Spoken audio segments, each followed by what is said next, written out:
Then looking back, what was the challenges that you faced in the first film? Was it daunting like Nalin had with Samsara, or was it something that you were very easy with when you walked into it? I wasn't that lucky.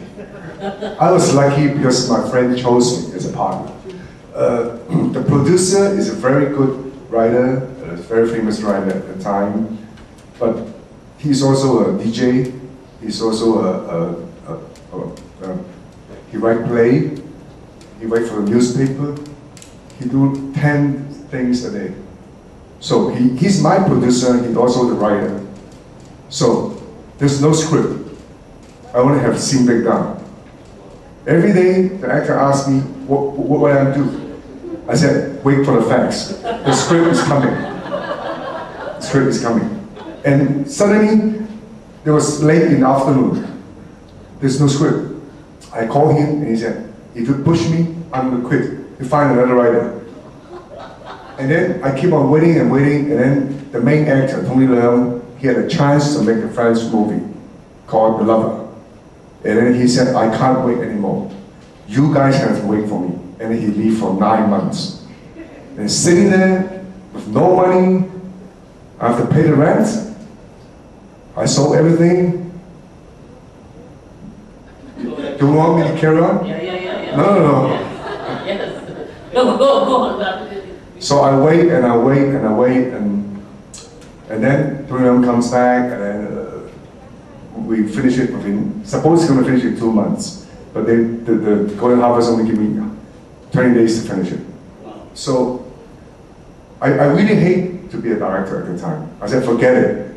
I did it, I quit. But did you get the script? Finally, did you start? No. The last scene is still wait for the facts on stage. Okay? So I'm lucky, I'm not that lucky.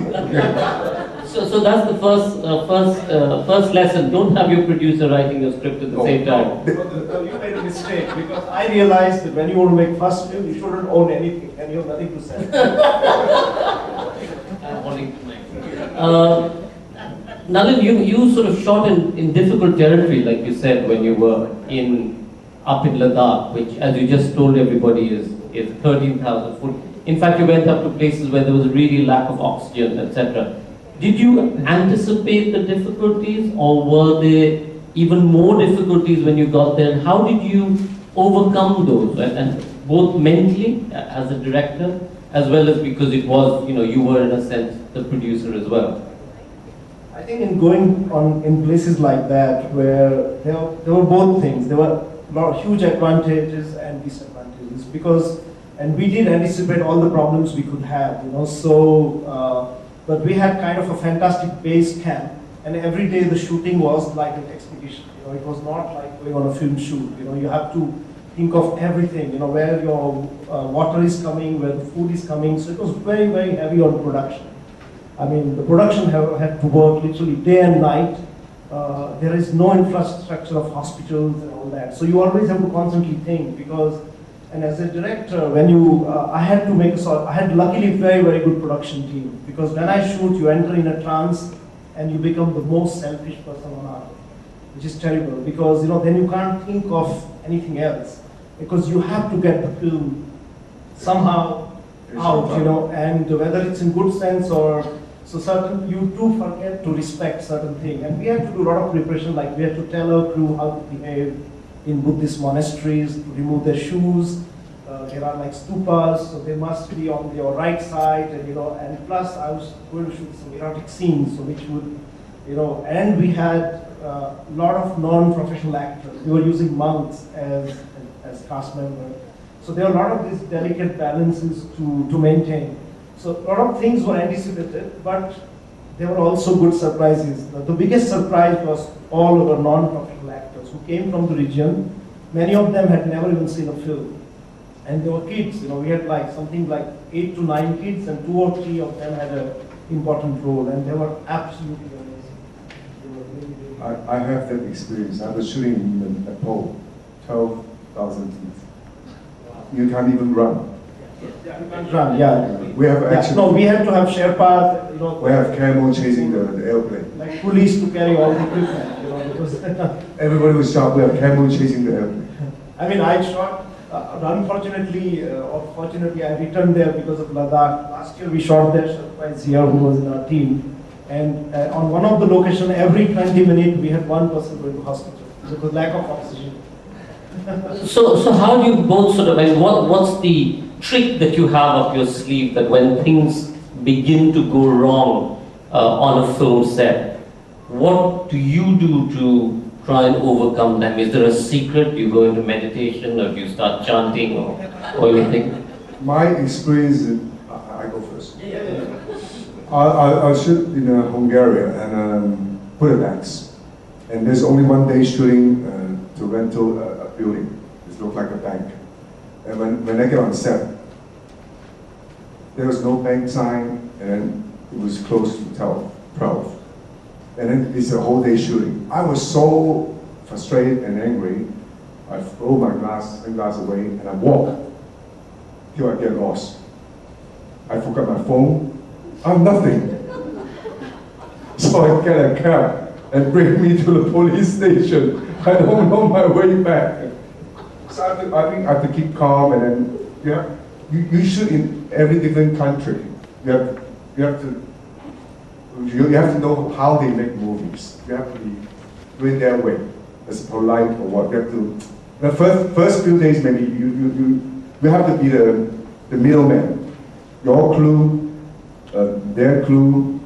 Like I was shooting in Turkey, 5 kind of people: the French stunt, the Turkish, and the Taiwanese actor, and the Korean actor, and the Hong Kong actor. And then we have to speak 5 languages of one shot.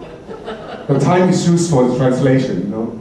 Is yeah, that's true. As we also had, as you say, many nationalities. We had like 12 nationalities to make the film, and I call it more like internet filmmaking because this is where the world is going. And I somehow first it was a hurdle and condition, but over the years I realized that it's not a bad thing. It's really good when you have so many people coming. Like when I shot Samsara, we had Bulgarian cameraman, sound French, Italian production designer working with Indian, then Nepalese and Tibetan, and Christy Chan from Hong Kong with her own people, and Sean Koo, who is Korean but studied in New York, but was trying to work in Korea, couldn't get a job. So I think the people do travel quite a lot these days, and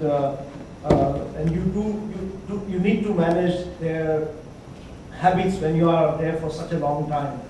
And we try to do usual things like playing crickets and doing regular yoga classes, and we even had a master on location who used to do Ayurvedic massage. But the problems do appear. I mean, and I think personally I feel, except writing and film editing, I don't know if you agree, but the whole filmmaking is nothing but a problem-solving process every second. So the ability to make a film, I realized that what I had dreamt that I'll be directing, it doesn't happen. It really never happens till your film is finished and becomes an organic entity and you're watching on the screen and saying, is this what I made? But by the time you forget, you are so far from the craft of direction that it's quite amazing. So it has to become part of your inner self directing, and so that you can give your physical strength, your heart and mind only to solve problems. Because you have to deal with tempers of actors, you have to deal with commission problems, you have to deal with everything. And just when you are ready to shoot, the cloud will come, you know.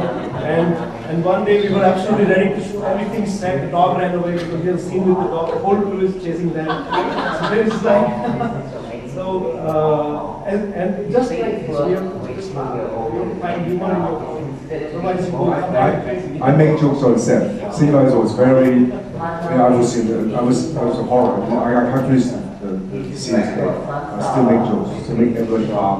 There's nothing's gonna happen. It's fine.